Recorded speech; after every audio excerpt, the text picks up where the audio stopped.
Então, continuando aí nos conceitos aí desses tópicos de conflito político, ou conflitos políticos. Vimos então aqui anteriormente revolução. O que seria uma contra-revolução? Contra-revolução é o enfrentamento de uma revolução política, de uma revolução social. Quer dizer, é um movimento que tenta conter, tenta reprimir, tenta impedir uma revolução política ou tenta impedir, né, uma revolução social. A contra-revolução pode ocorrer em três cenários. Antes da revolução ocorrer, no início de uma revolução, a revolução já começou e a contra-revolução vai agir, ou depois que a revolução ocorreu. Antes da revolução é uma contra-revolução preventiva. Quer dizer, o governo intensifica as medidas de repressão, de controle social, para impedir a eclosão de uma revolução, sobretudo num cenário de crise econômica, né, e política que ameaça a ordem tradicional. Então a revolução não estourou, mas as autoridades percebem a ameaça revolucionária, uma movimentação em que ameaça causar uma revolução. Aí o que as autoridades fazem, que o governo faz, vai tomando medidas, né, para reprimir esse movimento, antes que seja tarde demais. Não deixa de ser uma contra-revolução. No início da revolução é mais comum, historicamente foi mais comum. Estourou uma revolução, aí o governo e os grupos que apoiam o governo vão agir para tentar reprimir aquela revolução, impedir que ela continue, ela já começou, né, e tentar salvar o regime. Então vão ser ações repressoras do governo ou dos grupos dirigentes que lutam para preservar o poder contra o movimento revolucionário. Isso aconteceu na Revolução Francesa, por exemplo, né? A contra-revolução, no caso da Revolução Francesa, ela começa depois que a Revolução Francesa se iniciou. Aí os grupos ameaçados pela Revolução Francesa, né, viram a dimensão da Revolução, né, o alcance da Revolução, aí que eles vão organizando um movimento contra-revolucionário. E depois da Revolução? Como assim uma contra-revolução depois da Revolução? É naquela situação em que a Revolução triunfou, os grupos revolucionários assumiram o poder, e aqueles grupos que perderam o poder, né, eles vão organizar um movimento para tentar recuperar o poder, recuperar o regime destituído, restaurar o antigo regime, restaurar a ordem social antecedente, anterior, enfrentando, aí, no caso, um regime revolucionário. Okay?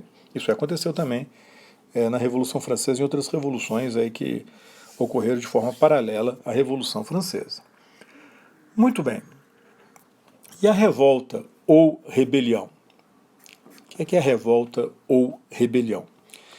É uma manifestação coletiva contra as autoridades, contra a ordem vigente, contra o governo, contra as autoridades, contra o sistema, né, vigente. É um movimento que desafia a lei, mas é diferente, é distinto da revolução política. Pode até virar uma revolução, pessoal, mas em geral a revolta, a rebelião, é um acontecimento mais limitado em seus objetivos. Primeiro, a revolta ela é mais localizada, não é generalizada na sociedade. Não tem a mobilização popular generalizada.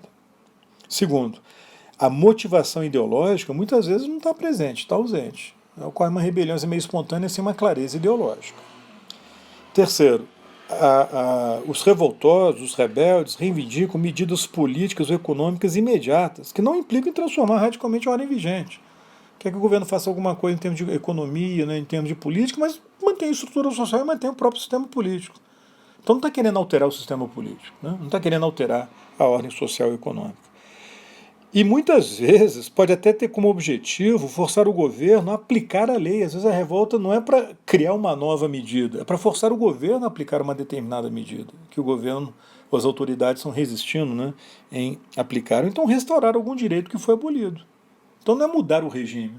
Muitas vezes é querer só restaurar o que já existia, um direito, né, dentro daquele regime, né, uma lei, uma coisa que beneficiava aquele grupo que está se rebelando para que aquela lei seja restaurada, aquele direito seja restaurado. Né. A revolta termina com os rebeldes sendo reprimidos, ou então anistiados, ou seja, perdoados pelo Estado, ou então com suas reivindicações atendidas. Né. As origens da revolta são basicamente duas. Ela pode ser uma revolta espontânea, desorganizada, né, em razão do descontentamento de algum setor da sociedade. Aquele setor explodiu, né, no descontentamento e fez uma rebelião, uma revolta, mas uma coisa meio desorganizada e tem menos chance de dar certo. Agora, pode ser resultado de um planejamento ou conspiração acompanhado de uma insurreição, né, que aqui embaixo eu vou comentar. Então, nós temos N exemplos na história, inclusive na história do Brasil. A revolta da vacina, a famosa revolta da vacina, meio espontânea e desorganizada.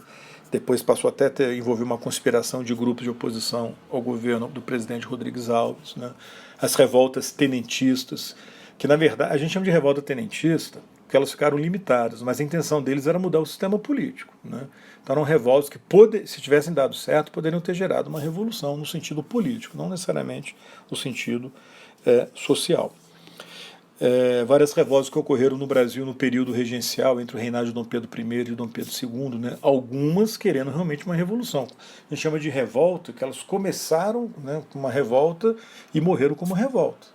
Outras acabaram virando revolução, né, e chegaram até a estabelecer um regime político diferente da monarquia, que foi o caso do Rio Grande do Sul, que virou uma república, né, separada. A gente fala de revolta farroupilha, mas não deixou de ser uma revolução farroupilha no sentido político.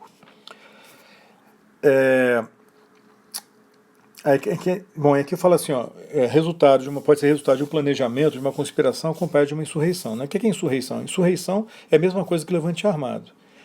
A insurreição visa derrubar o governo com a intenção de substituí-lo por outro para preservar o mesmo sistema político ou então para desencadear uma revolução.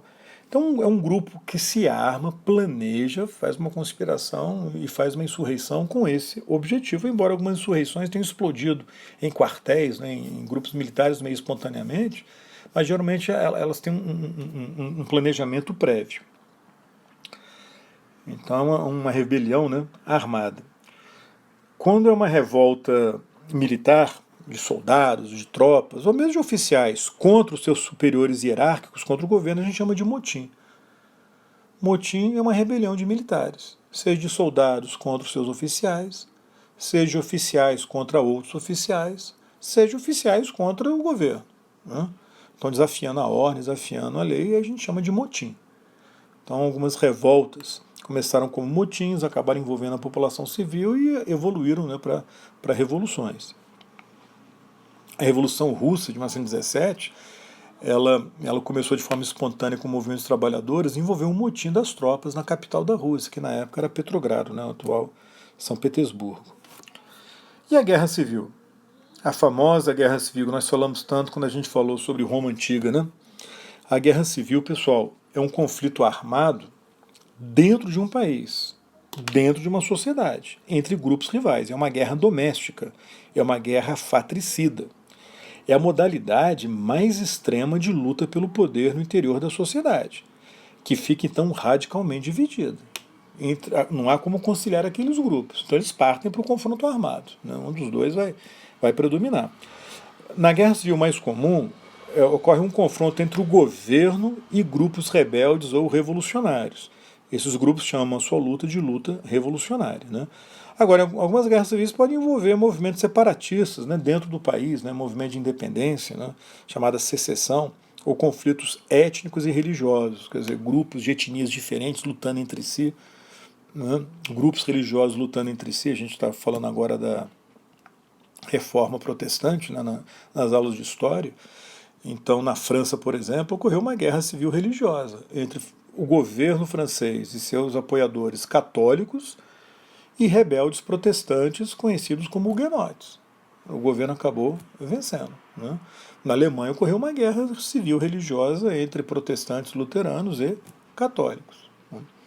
Então esse conflito, nos Estados Unidos teve uma guerra civil famosa, onde os estados do Sul proclamaram a independência, separaram-se do restante dos Estados Unidos, numa guerra civil que recebeu o nome de Guerra da Secessão.